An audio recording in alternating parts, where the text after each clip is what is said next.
Welcome everybody to the Circle Debate Podcast. It's the host of Devious One Ivan C here alongside my brother from another mother, the one Director, the one and only Chris Kelly. And today, ladies and gentlemen, we're joined by our wonderful honorary guest that we have today. They're one half of the culture because they're changing the culture in professional wrestling. I'm telling you that right now, ladies and gentlemen. And they definitely are. And I'm really happy to have you here today. And that is Nick Holiday and Malik Bosede. How are you guys, culture? Good. How's it going, gentlemen? How's it going, y'all? Good, man. Have you guys on? We're looking forward to this one.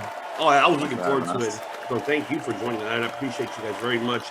I know it is unfortunate we don't have Kiah and Nick, and Eli with you guys, but hopefully we can do another part one, and then we can get them on as well.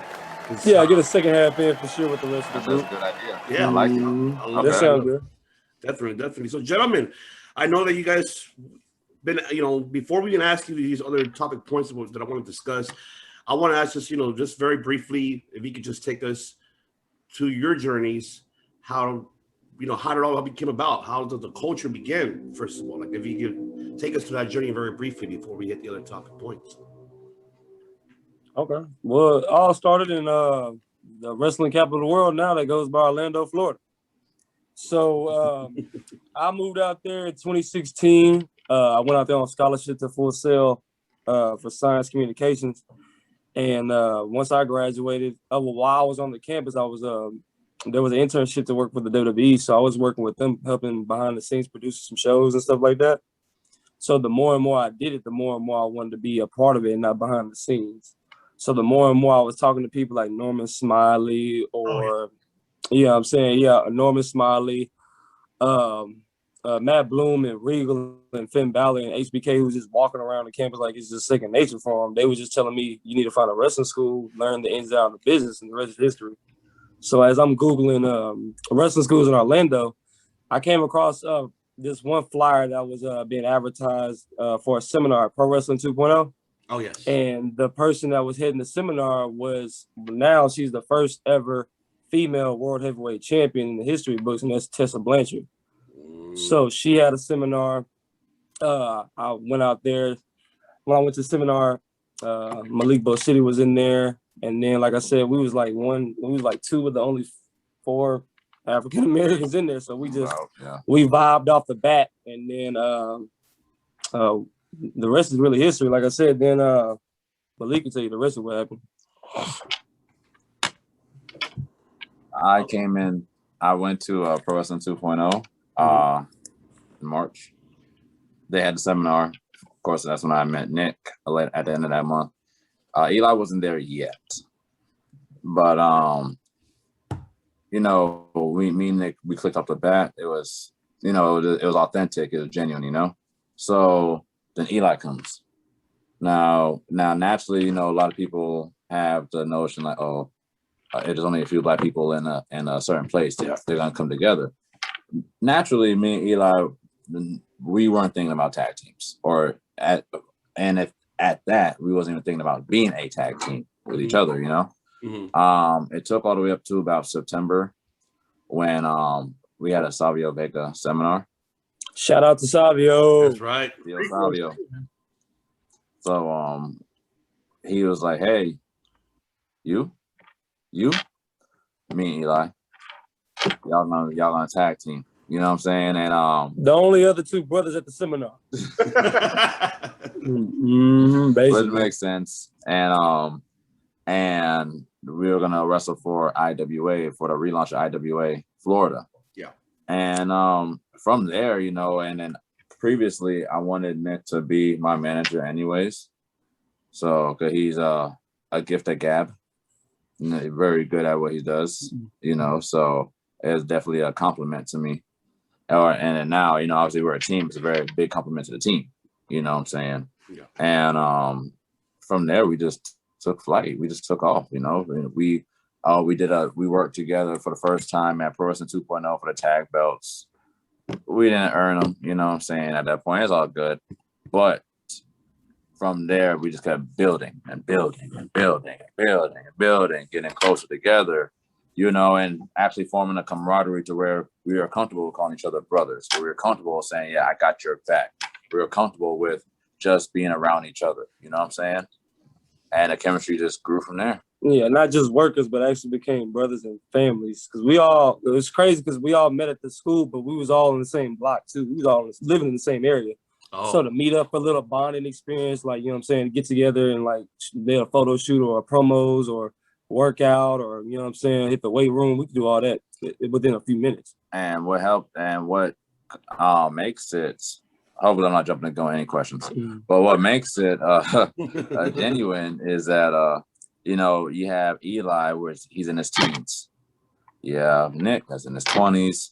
And when I first started, it was in my early 30s. Still in my early 30s, but nonetheless, early 30s. Early 30s, y'all. And that's the first time I actually admitted it. So. Yeah, that's why I'm laughing, because he actually came out open with his age. So it's so for us three, for those three different generations to find something to mesh. Yeah.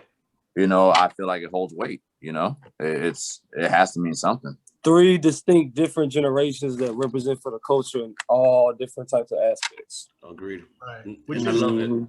I love that concept, man. I just love the analogy because it makes sense. And honestly, seeing you guys' work, it's honestly, I commend you guys. I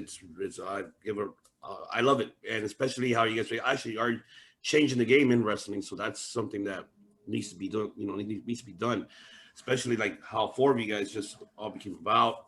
And just that culture in reality on it, it hits right here, you know. Because so it's safe to say that you woke. I'm woke, bro. There you go. My fault on that too. I'm gonna let Nick introduce how we brought Kiah into the fold, because that was an introduction for the three of us. Right. So go ahead. So Nick. yeah, for Kiah, like I said, you said it right there in our slogan: 3 different distinct generations. With the main goal of changing the culture of professional wrestling one promotion at a time. To truly be able to change the culture of any promotion that we go to, we have to change the culture of every single division. Agreed. There was one division us 3 guys couldn't change at any promotion, and that was the women's division.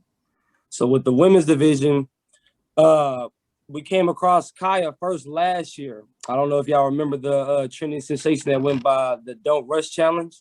I heard, you know what? I came across it, but I did not actually watch it. So there was a Don't Rush Challenge. So everybody just start off in their regular clothes, etc. You cover the camera, you come back, and then everybody was in their yeah. My bad. Mm-hmm. Yeah, that was it. Yeah. Okay. So Black Wrestling Alliance put together a group of us to do the challenge for the culture, like all brothers and sisters that's represented on the independent scene. Mm-hmm. So when we did that, we was in it, and then Black Wrestling Alliance also had Kiah Dreams in it. So that's how we originally came across her. And then her video, she was pretty fly with it. She was reading a book, and then somebody threw her a phone, because that's how it was. You would catch the phone from somewhere when they toss it out of the frame, and you catch it in another frame. Mm-hmm. She caught it with one hand. She flipped it down. She put the book down. Dreamcatcher. Mm-hmm. And then she came back with the dream catcher and with the whole thing. And then she went there, dropped the phone into the out the frame, and then somebody else caught it. Mm-hmm. So that's how we came across her. And then, like I said, we met Lexi Gomez. Mm-hmm. So you can catch that match now if you want to on Diva Insider and on YouTube. Yeah. Nice. Was the recruitment of her, were you actively looking for a fourth and specifically a female, or were you watching the video and like, I got this crazy idea, we need a fourth. She's awesome. Let's do it. All right. So back in 2019, we started experimenting with the idea like we need a female. We need a female for the group. There was the first female, actually, one of the first females that we had considered was Janai Kai. At the time, because she's like a sister to us, and we're all close with each other. And she's just badass. The baddest black belt alive, Janai Kai. The work speaks for itself. Like for real. So, you know, so it unfortunately we weren't able to do that. I mean, we'll all still travel together, but we wasn't able to say, hey, be part of culture. So well, somebody had beat us to it. She was a part of another faction. Let's keep it honest. Yeah, she was a part of another faction, but it kind of burned through. It didn't last long. It is what it is. But yeah, with her, man, you see, she's doing big things. Mania week, she's gonna be on Bloodsport. Oh yeah, I saw that. Yeah. So it would have been a very solid, valid choice. The next female was Zio, which actually on my Instagram page, you're probably on Culture Inc.'s page as well. You'll probably find that there was a rare picture of all just me, Zio, and Eli together. Mm-hmm. You know what I'm saying? She was our female. She would have been our luchadora for our group. You know what I'm saying? Very athletic. She hasn't worked the match, which is very unfortunate. I mean, obviously for I believe for her school reasons why I can't speak for the reasons. Mm-hmm. But very athletic, and she's gonna be something when she comes out. So that was our female. Now actually our first enlisted female of Culture. Then she switched schools, and then so we weren't able to do it no more. We weren't able to further business with each other like that. Still all love with her. Like I said, it was nothing negative at all. And then we came across Kiah a year later. Yeah, match made in heaven, man. She been doing a thing, putting on for the culture. She was with us at FEW Fighting Evolution Wrestling last year as well, and she was in the ring with the likes of Roxy Rogue and Layla Gray, who is now on AEW Dark. If y'all be on the lookout for her, she's doing big things. She's a good friend of ours as well. She's doing really good, and this is a huge testament to her. She literally just started training, I want to say, in April of last year. So, like I said, she putting on for New York. She's putting on for the Bronx, and she was on a match last night on Elevation against Diamante. So she's dope too. So, like I said, all of our work as a group, for the most part, is at ACW or Fighting Evolution Wrestling out of Miami. So, but just keep in mind, we got some more stuff in the works out here in Texas as a group, and we got some more stuff in the work in Las Vegas as a group. So stay woke for that. Oh yeah, I'm gonna stay woke for that and see if I can go to Vegas to be there. Yes, sir. I'm right here in California. I mean, might as well, you know. Hell yeah. I need to go out. Not be able to go out there right now. It sucks. I You mentioned Kiah was doing some work for Mania Week. Is that just her, or do you guys all have big plans going on? We as a group, for the three of us, we have 2 shows, man. I'm glad you brought that up. We have 2 shows Mania Week.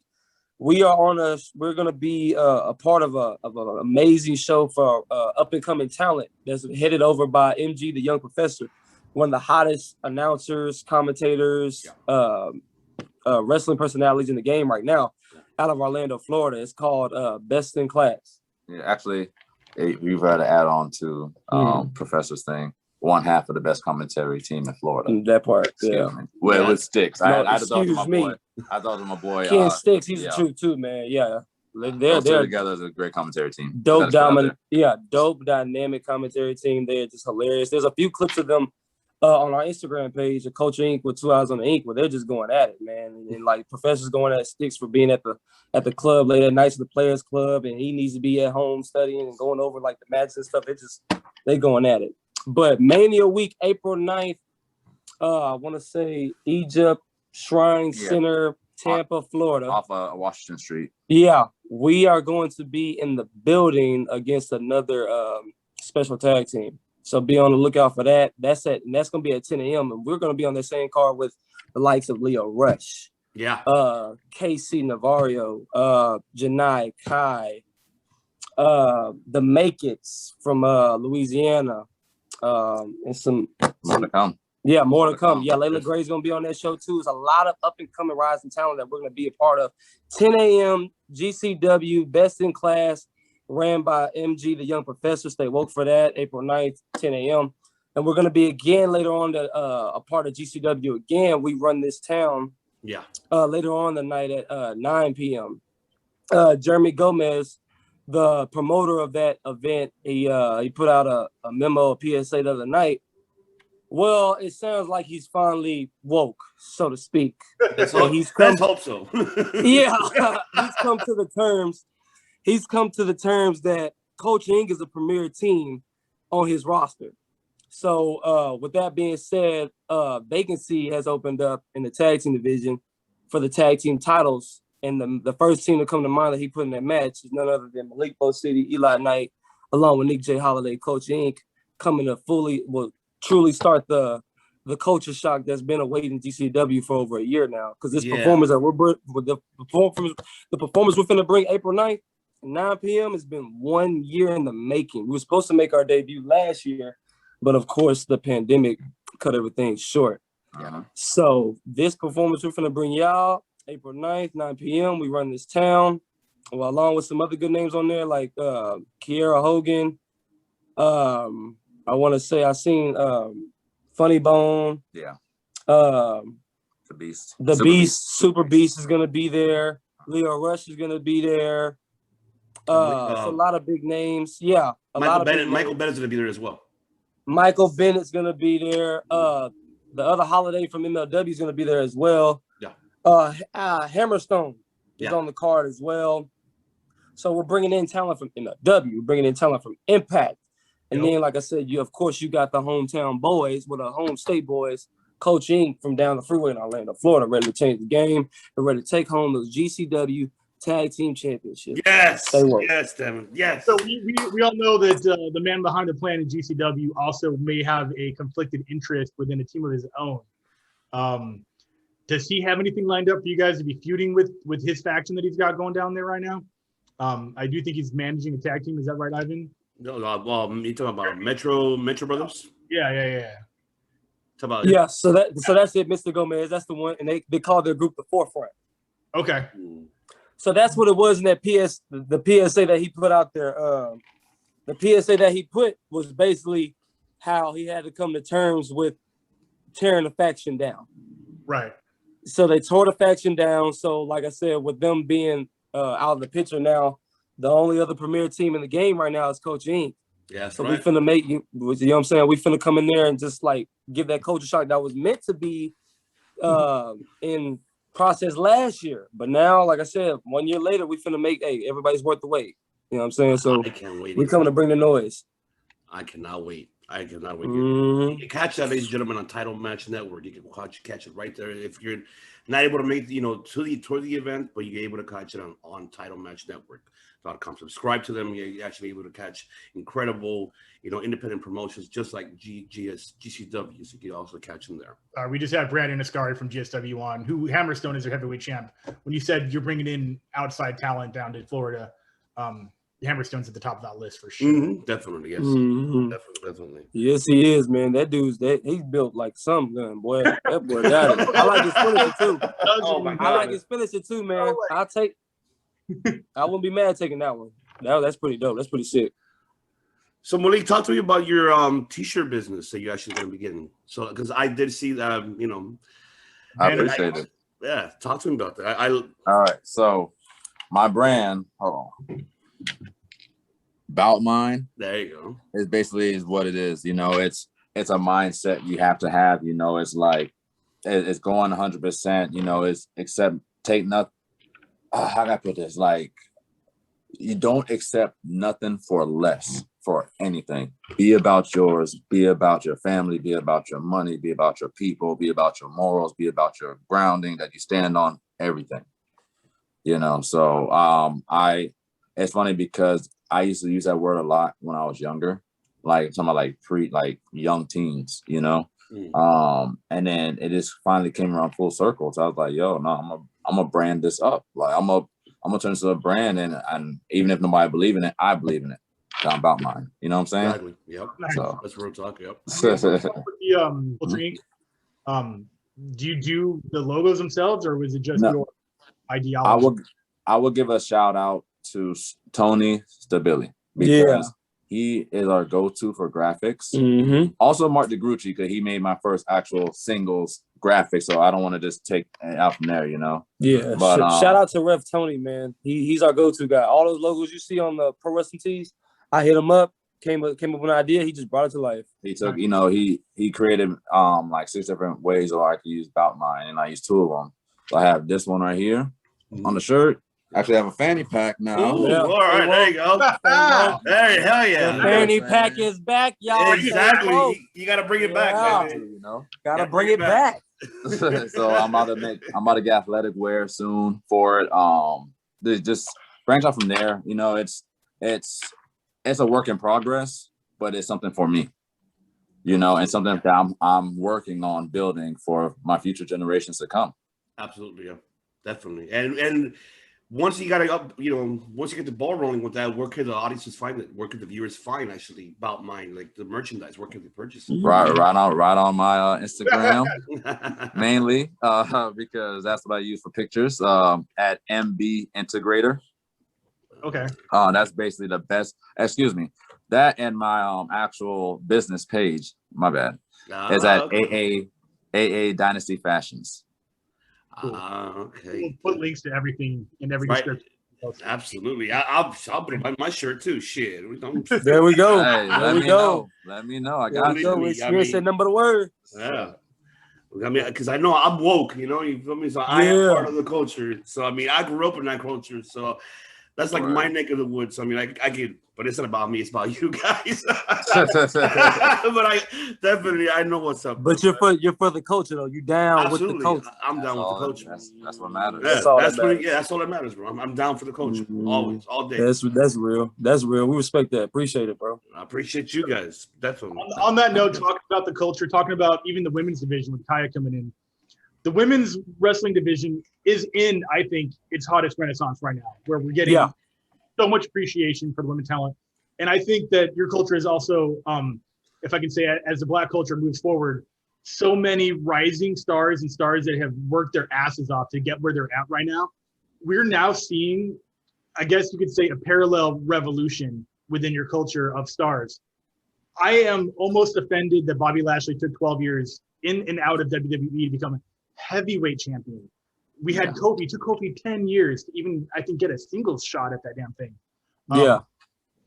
Indie stars becoming huge, Private Party, Acclaim. Obviously, the New Day setting the precedent.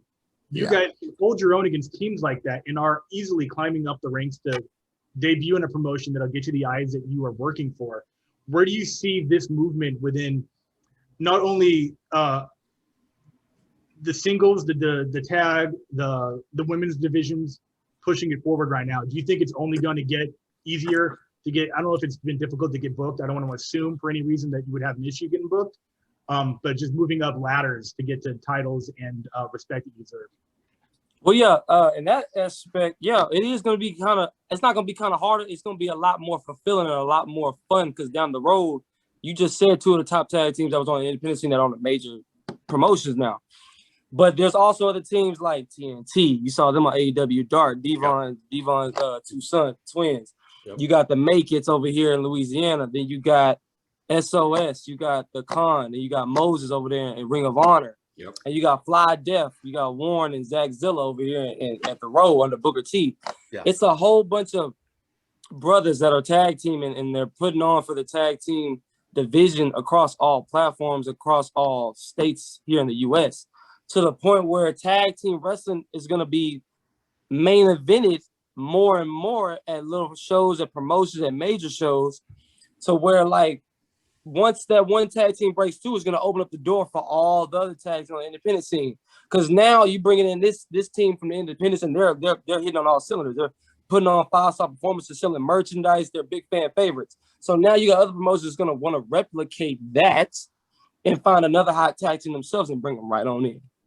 And one of those teams is going to be at the top is Coach Inc. That's right. That's right. So, so I'm looking forward to it. It's everybody's going to eat. Everybody's going to eat.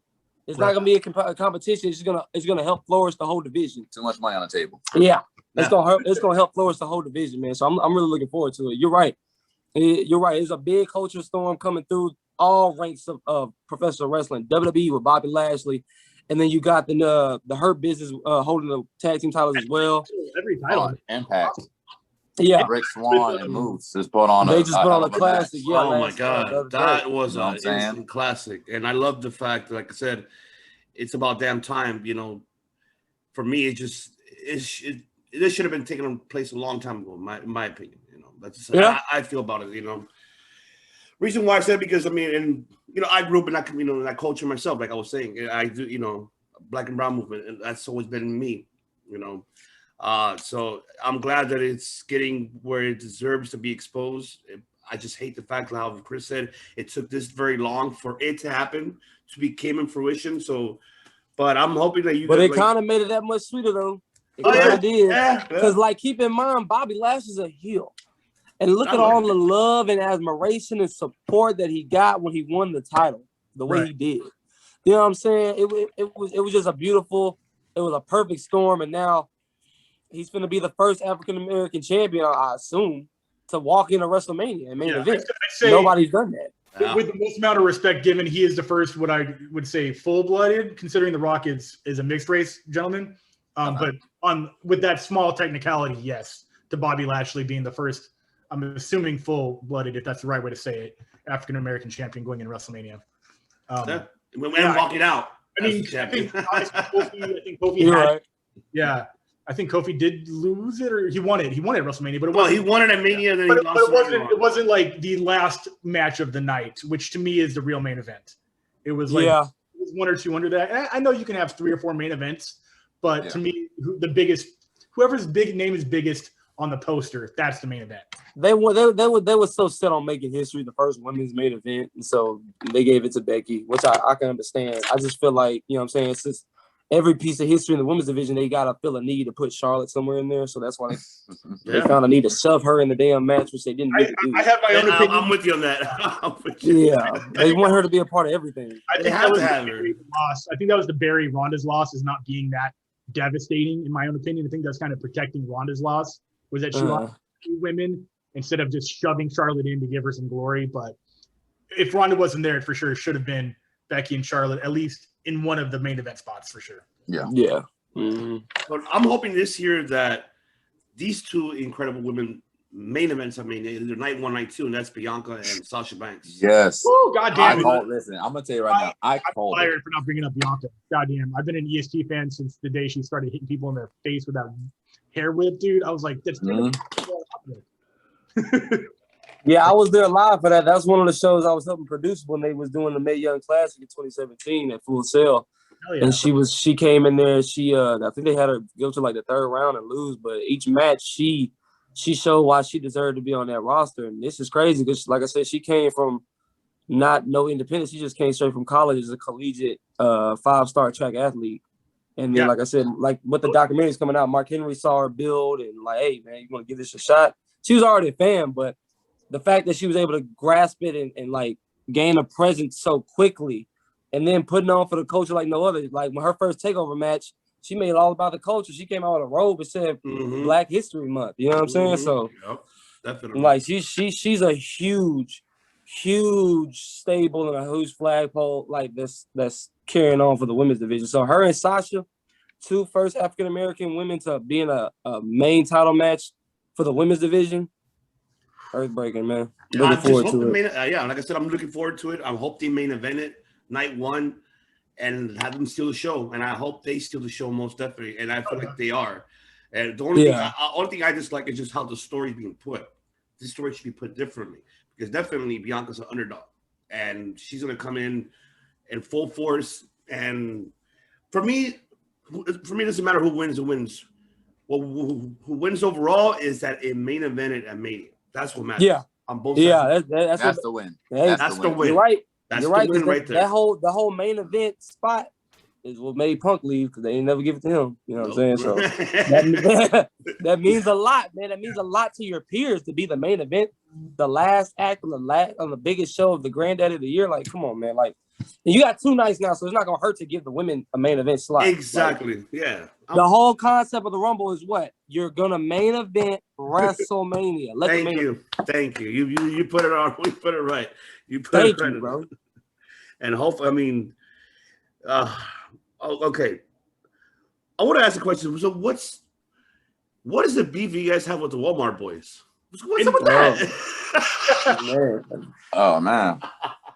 Honestly, clash of cultures, man. There was this spread Black Wrestling Alliance put out for the freshman class of 2020, right? So like every young and upcoming independent brother or sister that's been putting on for the culture on all different aspects, social media, AEW, independent shows, WWE, etc. So we were on there with Leo Ruff. Then you got, Leon Ruff, and then you got Will Hobbs. You got Faye Jackson. You got Promise Braxton out here at Booker T School. And you see they just signed AQA. Shout out to her. She's a wonderful human being putting on for everybody in Alabama. She came from out of there. And then She uprooted and came out here to Texas, and now she's with WWE from Booker T. Yeah, and then you got Top Flight. They was on it with us. So then I'm looking on there, and then you see these two like bad built brothers with dreads and like tie-dye in their hair, and I'm like, what the heck is this?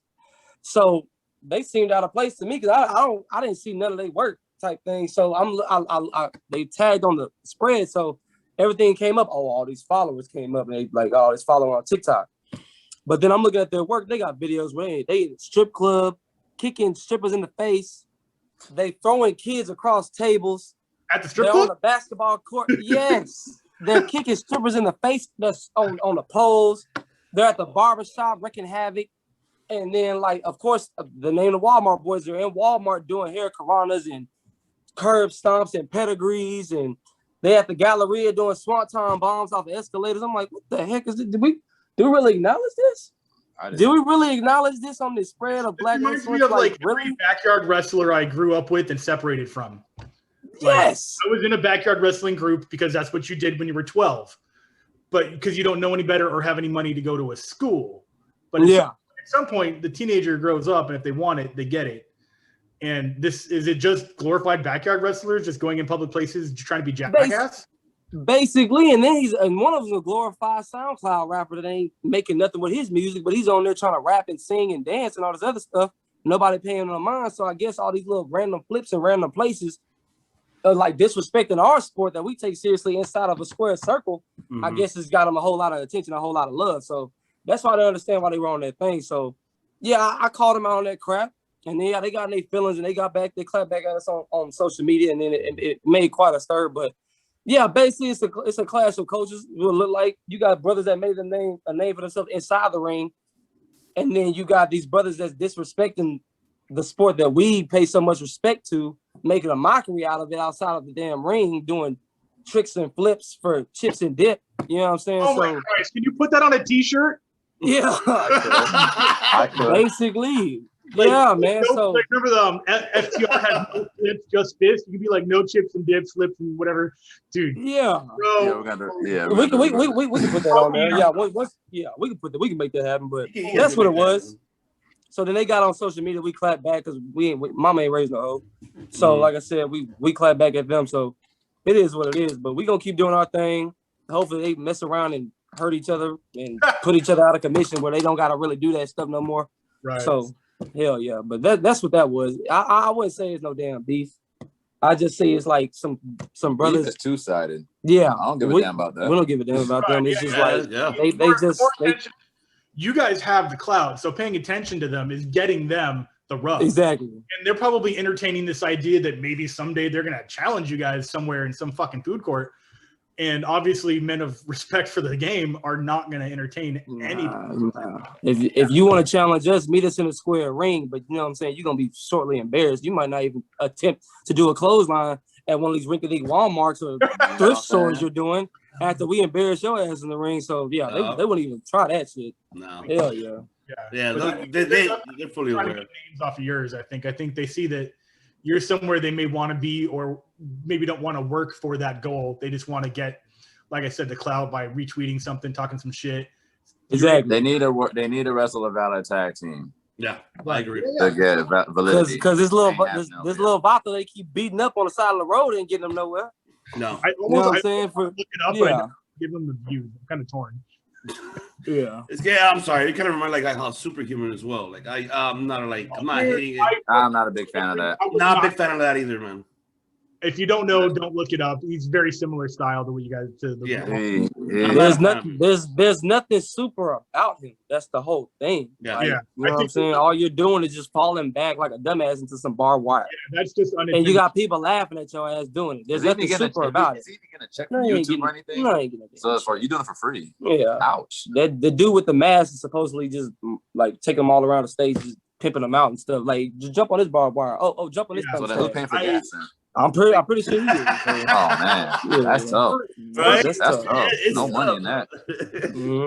It is, you know, it is really kind of embarrassing, especially how you guys put it for the sport, you know, especially for us. It is us as fans, you know. I mean, Chris, he's a former pro wrestler. You know, I tried it out, but it didn't work out for me. But I love doing podcasting. But yeah, I agree. It's just I never got the concept of it. I never understood why even go to that route in the first place. Because I don't get it. Easy. It's lazy. I think it's just lazy, in my opinion. Hey, Offset said it best. They do anything for the clout. That's the thing is with social media nowadays, and the negative part of it, at least I really don't like social media. I really don't care for it, honestly. Mm-hmm. It gives a platform for a voice that needs to be heard and voices that don't need to be heard. Agreed. You know, things that need to be seen, things that don't need to be seen. And with that stuff that's going on, is like people that don't want to be a wrestler, but they're like, I want to be a wrestler, but I don't have the guts to do it. You know, they'll oh, this guy's doing the stuff, I must have it. You know, and they're watching all these dumb stunts, thinking like this is wrestling. No, it's not fucking wrestling. It's stupid. Yeah. I grew up on Jackass and original ECW, and that's what motivated me the most to want to become a wrestler. And I did garbage wrestling for a couple months. Steve-O! Exactly, man. I just the thing is it's one thing like if you go into it with respect, because there's people that want to do it, but they have respect. Like, okay, I know I'm not gonna commit 100% to it, so I'm not gonna disrespect the sport. I can 100% appreciate that. There's people that want to go in it and actually does do it. And there's people that'll talk about want to go in it, but they don't do it, and they'll try to do everything around it to, you know what I'm saying, to try to be a part of it, but not actually going through the right path to do it. And that's where the problem's at. And with social media, it unfortunately gets to blow that up, and people get to look at that stuff, and people think, oh, well, shit, this is cool. You know, we can do this stuff. And it takes somewhat away of professionalism. Yeah. Professionals, like you just said, which them Walmart boys clearly do not have. Like, keep in mind, these dudes are not athletes.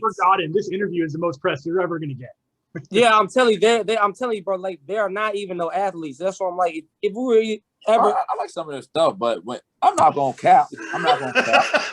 There's like one or two things that might catch my interest, but that's me being like, I'm burning a spliff somewhere, and I'm just like, I'm bored as hell. Everything they do, I can do, bro. Everything they can do, I can fucking do. I've done it for FEW.